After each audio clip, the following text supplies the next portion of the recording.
Good morning, everyone. God bless you. I guess I'm starting a little early because we may as well. So today is the 6th of November, 2017, and Babaji is with us. And he would like me to speak on the alchemy of ruby love.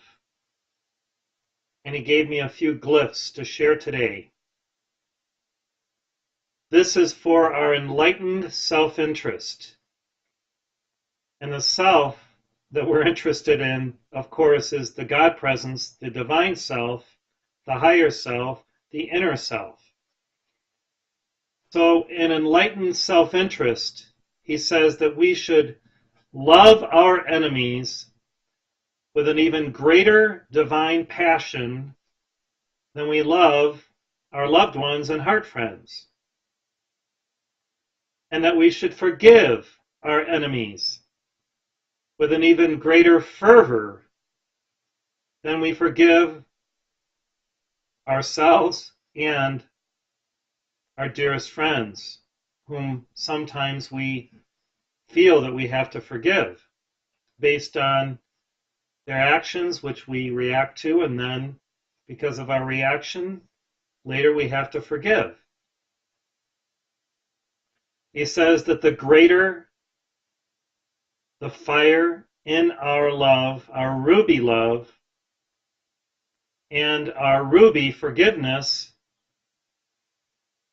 the more comprehensive the response, and the more fiery the response from heaven. This enlightened self-interest is something that we should take to heart, because if we continue to rail against our enemies, speak about all the dark deeds that they do, and if we focus too much on what the enemies are about, we draw by our attention some of the energy that they are purveying unto ourselves. When we forgive and love through that givingness that's in forgiveness and that energy of givingness that's in love, we set in motion this amazing alchemical dynamic that actually causes a shift within the worlds of the forgiven and the loved. Because God is within that love, God is within that forgiveness, and God is the only one that can cause change or transformation within the lives of our enemies so that they may act better toward the world, toward us, toward others. That they may get it, bend the knee, and move upward on their own path of light. So it doesn't serve us to continue to rail against the dark spirits that we think of as enemies, because even within them, there is a core of divine light. Now, when we pray with fervor, when we forgive with this passion, there is an alchemy of ruby love manifest that truly is great. And guess what? We are also blessed in the process of expressing that ruby love and ruby forgiveness by the self-same ruby love and the light of forgiveness that is ruby in nature, beyond even violet in its intensity, because it compresses that love within the forgiveness that is so desirous of God to be invested in the life of the so-called enemy. At a certain point on our path, we no longer have enemies. We no longer react, we no longer analyze, and we no longer judge from the human vantage point. We have entered our presence, and we begin to analyze only from the divine standard of pure beingness. And so there's no more human analysis which leads to paralysis. There's the divine equation of perfect sight, perfect vision, holding that immaculate concept, and that itself pours this ruby vision light coupled with the emerald into the life, the aura of the enemy or who's now a friend, and there can just be an amazing alchemy of grace manifest. Now we begin with ourself, and we do our Ho'oponopono, which contains the ruby love of radical forgiveness. This is what Ho'oponopono is. It's an alchemy of radical forgiveness using an ancient formula that the Divine Mother expresses so beautifully in these simple words. I love you. I'm sorry. Please forgive me. Thank you. Who else could say these words save the Divine Mother? And so when we say them, the Divine Mother within us, our soul essence, is saying these words, expressing them to God as the Divine Mother. And because a mother's heart is pure and she loves all of her children perfectly, we too can enter into that love of the Divine Mother that is immaculate, that is amazing, alchemical.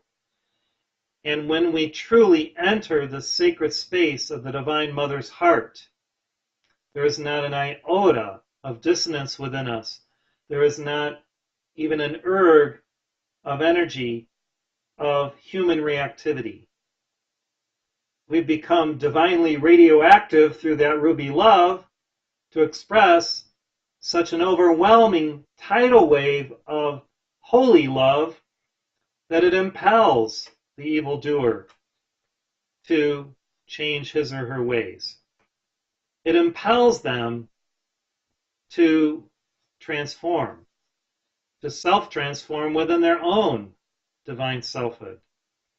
How many stories have we heard of people that were doing evil, encountering a saint, a master, an amazing bodhisattva, and receiving from that one such perfect love, forgiveness, and understanding that it overwhelmed the nonsense of their human creation that they allowed themselves to be clothed with of darkness, and that light of perfect love got through to them, to their core, and they cried, and they realized through the shame that they felt in that moment that they had to change. They had to bend the knee. They had to put aside all that they had been doing of darkness. And some of these have become the greatest saints. Love overcomes fear, and those who we may consider as enemies temporarily have a lot of fear and reactivity through that fear because they don't know who they truly are as God-created beings yet, or they have forgotten it. So our job as Ruby Love exponents and proponents is to love them to the core of their being so that they can feel that godly nature of their own true selfhood again. They can awaken to it. They can be enlivened by it. They can actually get in touch with their divine feelings. Now we talk about people who may not have been able to get in touch with their true feelings. They've been shrouded with this miasma of negativity, shadow of feelings that others may have projected upon them in their childhood or even in the womb, negativity from parents that now seems to be outplayed as their own reactivity and their allegiance to something negative or dark or evil. Love is the best and most powerful divine weapon that we have to transform evil in the world.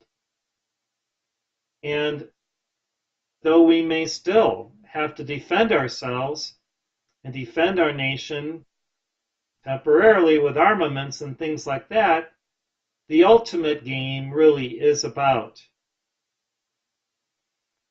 the divine design within every creature, accessing that, focusing on that with laser-like accuracy with this ruby love, pressurizing that light projected from our heart chakras and from our I am presence unto anyone, anything, to, in an enlightened self-interest modality, see it transformed. This is our new standard and norm, lest we get caught in the mode where we think we know everything about everything and can judge another person. If the masters desire to say something about an individual and rain divine fire down from heaven to cause a shift, fine, so be it. Yet for us, let us enter into this ruby love and this ruby forgiveness to allow the maximization of the light of love within us to maximize the effects, which are divine effects. In our causal state of being, we enter God's essence, God's heart, God's being. We become now causal in what we emanate. And in this causal state of beingness, what comes forth through us has to be love. Otherwise, it's not in alignment with God. It has to be pure, undefiled, and divinely radioactive in its holy effects to effect change.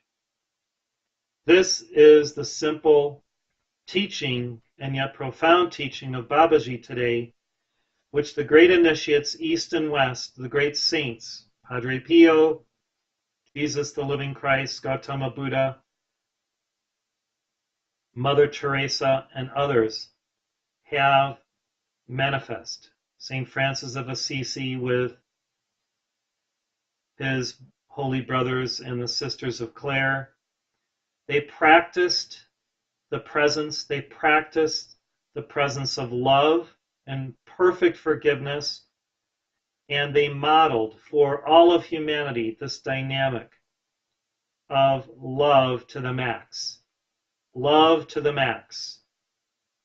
So let us be lovers to the max with Maximus and Progenita to inspire and to cosmically, spiritually incite people to return to who they truly are. Even the darkest of dark angels and fallen angels, even those on the earth who seem to just continuously ignore what we feel are the divine principles of how to live in the light.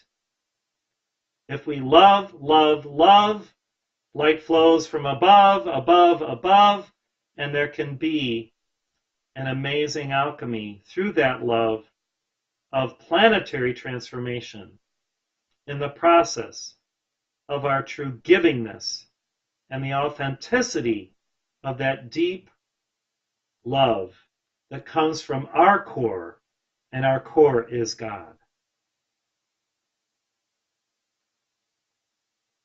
Think of those who you may have judged, said negative things about, even in the world, the media, whatever, leaders, and now go back in consciousness to that point where you said those words. Draw them back unto yourself and your heart. See those words transmuted in this ruby light of love.